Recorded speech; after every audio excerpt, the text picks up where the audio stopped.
Hi everyone, my name is Franz Hoiba. I have over 10 years of experience in studying Spanish and 2 years of experience teaching Spanish to private one-on-one students. In my previous video, I explained the base concepts of grammar, and in this one I would like to teach you the present perfect. So what do I mean by Pretérito Perfecto, which is the present perfect? It's a little bit of a different concept in the mind of the Spanish because, as you can see, it is called Pretérito Perfecto and not Presente Perfecto. So it is more referring to the past, as in the preterite. But the base idea is pretty much the same as English. So, it refers to something, events that have happened in the past, in the very near past, and have a relationship to what is the present anyway. And one thing that is useful to know is that this has a very limited use in Latin America, because over there they prefer to use the present simple. Now, the way that you construct this verbal structure is by the use of the verb haber, which is an auxiliary verb in Spanish, and that means it doesn't really have a meaning of its own, but archaically it used to mean to have. So in that regard, it's very similar to English as well, because in English present perfect we use the same verb to express it. So I have done is the English present perfect, and Spanish is yo he hecho, which is basically the same principle that it uses. And the Spanish word for to have, the actual one that they use is tener, but it's still the same though in French and Italian, where it's avoir and avere, and they still mean to have, not like in Spanish where that meaning has sort of been eroded. So on the one hand you use haber, and then for the second part you just add the participle of the verb, which in English would be the third form of the verb. Very commonly irregular in English, but in Spanish it's mostly regular with a limited number of exceptions. Now, so the standard conjugation for haber is, in first person it's e, and then so on and so forth. You say has, hemos, habéis. That's important to note. So it's not eis, it's habéis. So because it still comes from haber, and then an to finish off. And then there's a specific case in the third person where you have to say I, but that's not really in the present perfect conjugation. It is when you are trying to say there is or there are. Because in Spanish, the way that you express it, I works for both singular and plural, because the verb itself is impersonal, which means it doesn't really refer to any subject. So if you were trying to say in Spanish that there has been or there have been, the way that you would say that is ha habido, regardless of whether it's a plural or a singular thing, because in Spanish it's an impersonal verb. And the best way I could describe an impersonal verb is the one that has no subject. In English, it is not semantically possible, but there are impersonal constructions, such as it is raining, where you would say it does not really refer to any subject. So that's the kind of concept behind the impersonality of the verb I in Spanish. So it doesn't refer to any subject. But anyway, back on the topic. So now we've established how you conjugate the verb haber. Now we need to look at how you make a participle, how you make the third form of verbs in Spanish. So it's pretty simple, actually. With all the verbs that end in ar, you just slap an ado at the end, and with all the verbs that end in er or ir, you slap an ido at the end of it. And as I have said, ha habido is the one where you would say there has been or there have been. Now, so having explained the verb haber, let's focus our attention to the participles, because there is a number of them that are irregular, and but luckily there isn't that many, and the other verbs that are derivated from these verbs are also irregular, so it's good to remember when you're looking at, for example, hacer. The participle is not hacido, which would be the regular, it is hecho. And all of the derivatives of this verb are also the same. So for example, deshacer, which means to take apart, is deshecho. So that's sort of the logic. If you're creating different verbs with the suffixes or prefixes rather, then the participle is going to stay the same. And then you have all of these other examples of like satisfacer is satisfecho, volver is vuelto, and then envuelto if something is wrapped, revuelto if something is mixed up, all of that kind of stuff. So you just have to look at the base construction of the participle, and if there is a verb that is derivated from that root verb, it will have the same participle. You may pause this video now to look at the list of the irregulars, and I will pass on to the next list, which are the special categories which have both a regular and an irregular participle. So as you can see here, there are only 3 verbs that the Spanish Royal Academy of Language accepts as having both a regular and an irregular participle, and these 3 are imprimir, which means to print. So you could say a regular participle as imprimido, and the irregular one is impreso. Freír, which means to fry. The regular is freído, and the irregular is frito. And proveer, which means to provide, it's proveído or provisto, which you could have guessed because it has sort of the verb ver, for which the irregular is visto, and it doesn't have a regular participle.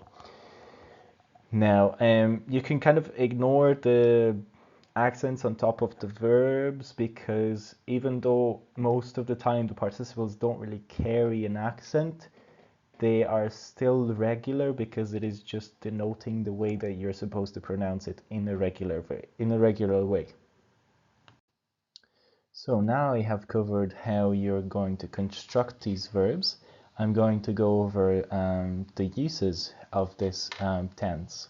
So first of all, the main crutch that language learners can use for this are the adverbs of time, which they're words that specify when an action is done. So as I've alluded to before, in Latin America, there is only very specific cases when you would use the present perfect, because they just generally have a preference for using the past simple for everything else.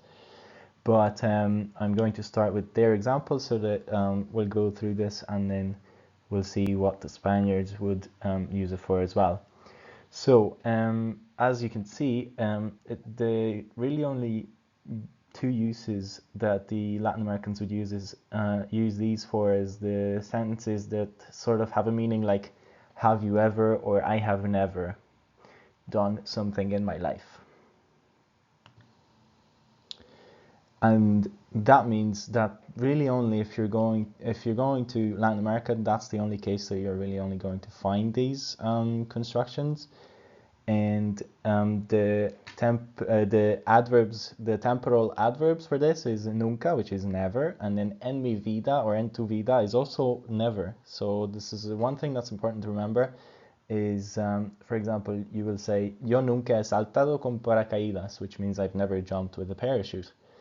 That's fine. And then the drinking game version is the same. You would say yo nunca he ido a nadar en el mar. I've never gone to swim in the sea. And if you want to like translate it to the full context in a drinking game, it would be never have I ever.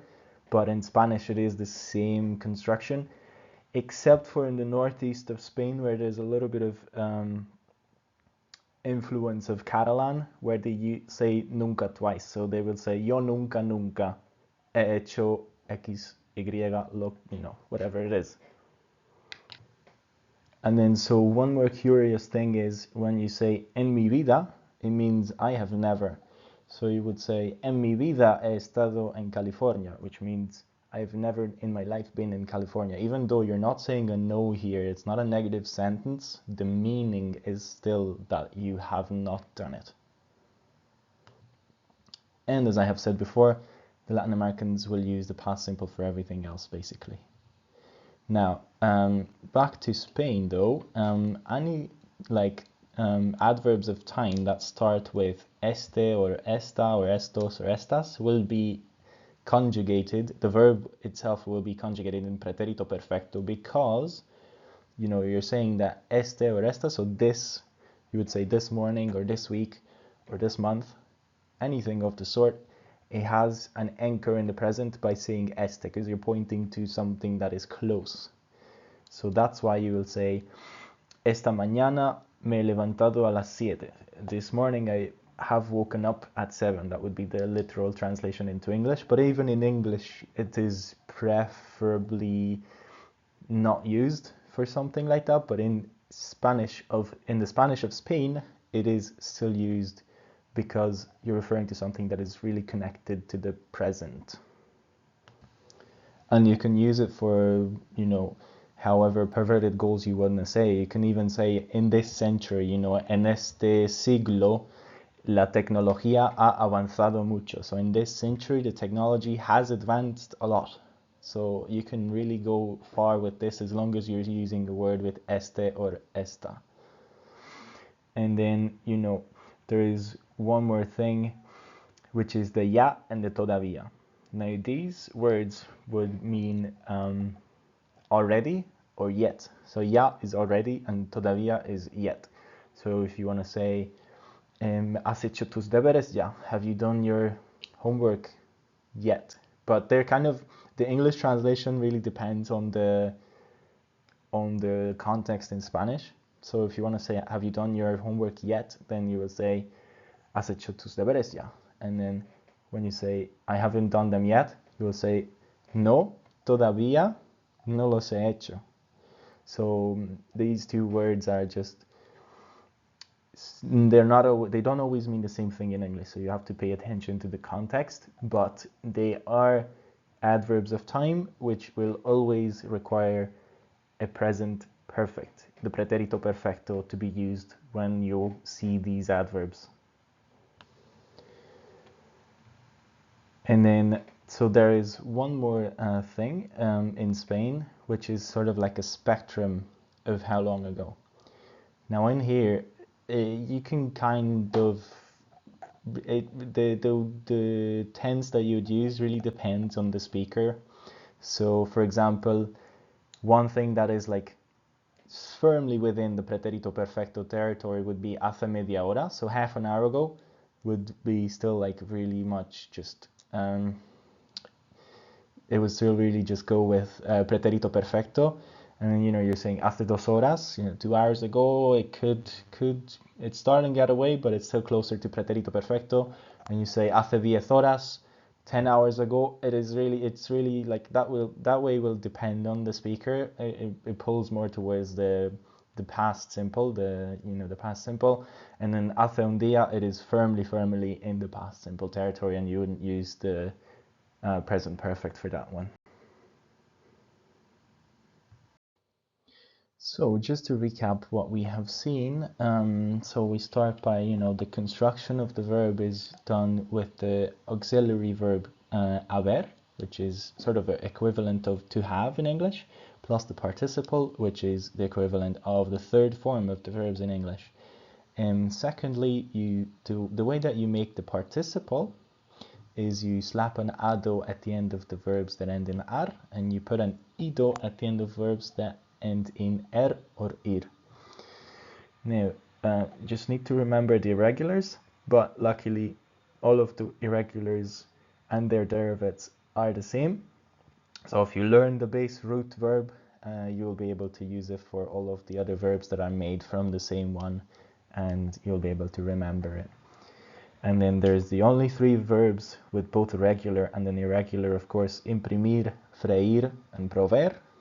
You can get away with actually not knowing the irregular form because the regular participle is valid.